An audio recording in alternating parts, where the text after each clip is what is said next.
Hello, everyone. We are back and better than ever. I want to talk briefly today about something I get asked quite a bit. Um, I always say briefly like it's going to be a short video.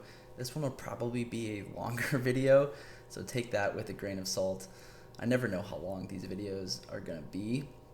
But, anyways, the question is, Nick, I want to start saving for my kids. I've been meaning to. How do I get started? Most parents want to save for the kids, but some just aren't sure where to start or what the best option is for them. So I wanted to make a quick video that might be helpful, because what do we do when we're not sure where to go? We tend to put it off. And trust me, I get it. I totally understand. You are running full speed on the treadmill of life, right? When you have little ones at home, sometimes it's just survive and advance to the next day. So it is an easy thing to put off, and I totally get it. But as a financial planner, I know that time is of the essence. If we can just get this started and get it automated, out of sight, out of mind, the better off you will be. I'm not going to go deep into why saving early matters. We all know time and compounding are your best friends in finance. So the key is to just get started, even if it's small, right? And I think you'll be surprised at maybe how easy it can be to get started. Before I get into how to open anything, I want to talk through the three main options to choose from when starting to save for kids. I know there's more, but I'm just going to stick with the three main ones. The first one being a custodial account. Okay, so, or what you may have heard referred to as an UTMA or UTMA. This is really just an investment account you open for your child and it's technically owned by the child. And as a parent or guardian, you are considered the custodian. So you manage the money, you make the investment decisions until they become old enough to do so on their own. Now, you do not necessarily get to choose what old enough is. The state you live in has their own requirements on what age you have to transfer that account to the child. It might be 18, it might be 21, it might be a little bit older than 21, but those are the most common ages. And then we transfer the account to the child where they become full owner with no restrictions on the money, meaning they inherit this account and can use those dollars however they want. They may use it to pay for college, but maybe buy a car, and maybe take a trip to Bali. So it is a little bit nice around the flexibility of the use of dollars, which can be an opportunity, but of course a challenge would be if they're not ready or responsible yet at that age to manage a bigger lump sum of money. So something to consider. UTMA actually stands for Uniform Transfers to Minors Act. Mouthful. Say that 5 times fast. It's not actually an account type per se, which is why the A in UTMA stands for Act, not Accounts. That is the act or the law, to make it easier to transfer the assets to the child without setting up a full trust. So more flexibility on how we can use the money, less flexibility on the control piece, because it becomes the child's account no matter what. I wish I could rename from UTMA to something different or UTMA to something different, like minors investment account, kids inheritance account, start saving for your kid but they get it at 18 account. Half kidding. We're stuck with UTMA for now, but that is an option. So lose a little bit of control, but more flexibility on how we can use those dollars or how the child can use those dollars. A second option would be to just set up an investment account in your name and mentally earmark this account for your kid's future. So the big pro here is that control piece, right? You get to decide when, how, or even if the money gets handed over. You could change your mind. The con being you do lose out on some special tax benefits that I'm not going to get into. Might be a little bit clunkier to transfer. So really, if you were looking at this option or option number one, a custodial account, you might look at the tax benefits and if that outweighs the control desire you might have over this money. And it's really if you might be anti-529 plan, because that is the third option, would be to set up a 529 plan, which is what I want to focus on today. They are the most popular. You've probably heard of 529 plans. They're a little bit misunderstood. They're a little bit complex. Not too bad, but I like them. They are a great tool to save, especially for college, of course, because of the tax benefits. And so here are the juicy tax benefits, right? You set up a 529 plan. Just like the first two accounts, we can invest what we deposit into the account, and as the account grows, with 529 plans, that growth is tax deferred. We're not getting hit with tax every year.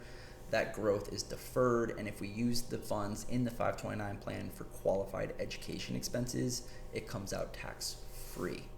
So we get a tax benefit on the way up, a tax benefit on the way out, and you also get a little bit of a tax benefit on the way in.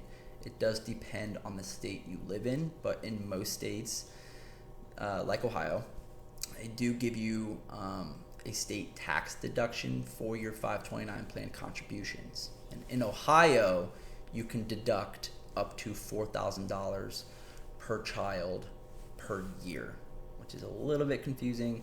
That's not the cap on how much you can put into the 529s, rather just how much you can deduct out of your contributions. So for example, I like to use examples. You have 2 kids, you set up a 529 plan for each, and over the course of this year, we end up putting $5,000 into each 529 plan for a total of $10,000. When you go to file your Ohio taxes, you can deduct $8,000 of that total $10,000. Because it's $4,000 per child per year. Even if we doubled our contributions this year, you would still only be able to deduct $8,000. Hopefully that makes sense. It's, again, a state deduction, so I know it's not the sexiest deduction. However, it helps a little bit. Another benefit, a little bit around flexibility. I know they're not as flexible as option 1 and 2, where you can really use the funds for anything. 529s are mainly used for college or qualified education expenses, but not just college. It can be used for K through 12 tuition, apprenticeship programs, even student loan repayments. And now with a new rule that was just adopted, the Roth IRA rollover rule, which offers a little bit more flexibility if we don't use all the funds in the 529 for qualified education expenses, or they get a scholarship, whatever it might be, you could potentially roll over some of those $529 into a Roth IRA in the child's name to get a head start in retirement, which is pretty nice. But a common concern is the flexibility with 529s, right? The nice thing with 1 and 2 is it's not technically earmarked for college, although it could be. 529s, for the most part, are earmarked for education expenses because of those tax benefits. But what would happen if we use the dollars for non-education expenses, right? What is the consequence? So a little bit of a misunderstanding is the penalty is on the entire balance. It's not. So I'm just going to use an example on what the consequence would look like. Let's say we put $5,000 into a 529, we invest it for growth. Over the years, it grows to $8,000, and you just want to rip out the $8,000 to go on a vacation. What would be the consequence to do so? Well, there's $3,000 of growth, or what can also be referred to as earnings, $5,000 to $8,000. So you would have to pay a 10% penalty on the earnings and also owe income tax on the earnings. So doing some quick math, 10% of $3,000 is $300. And then for a tax estimate, I'm just going to use 20% for the sake of simplicity. That's another $600. So you would net back $7,100 out of the $8,000 total balance. Okay.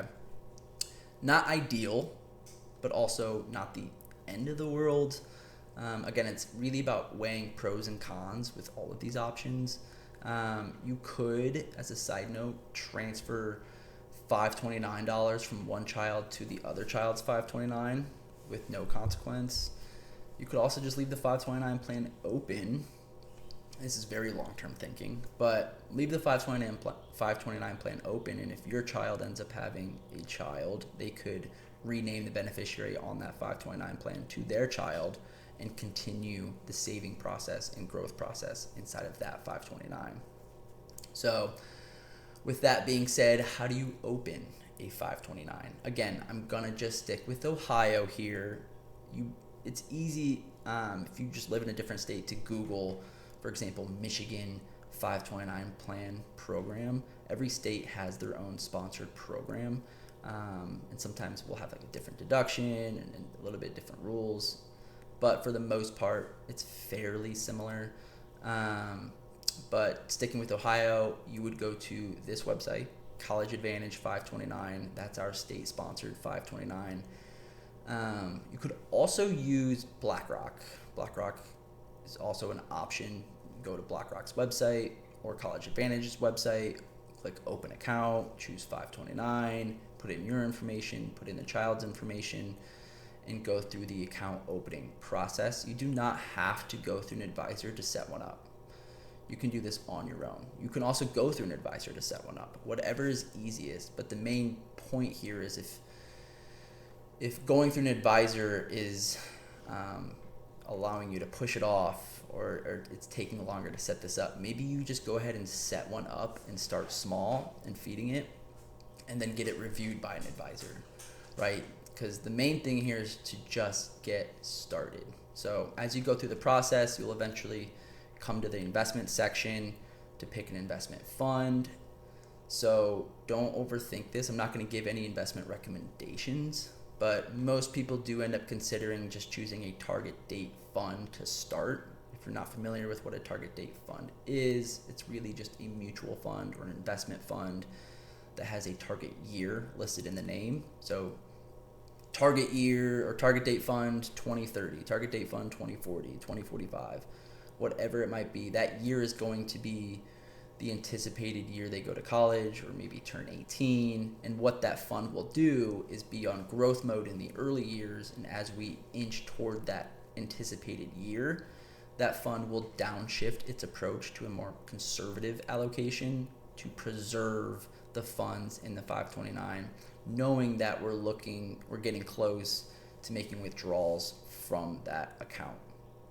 Okay, because if we were in a growth portfolio and we start making withdrawals from a growth portfolio, if the market's not behaving, growth portfolios tend to have much larger swings, and we don't want to take withdrawals at a loss if we can avoid it.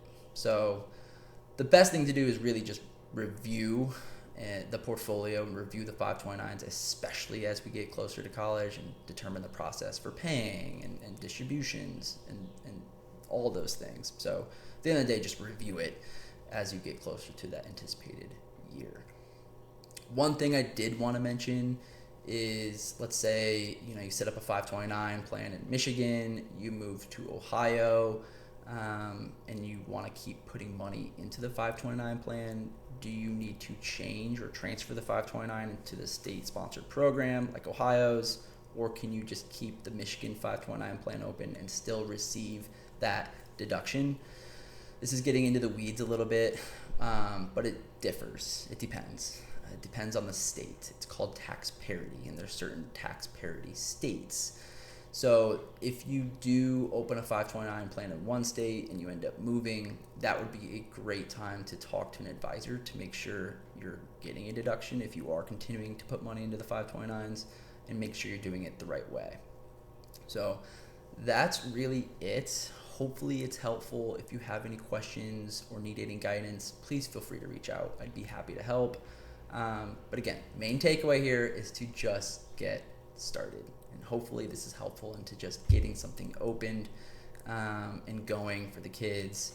Because at the end of the day, once you get it opened and automated, it will be out of sight, out of mind. But you'll want to just continue to review it, add it to your financial plan.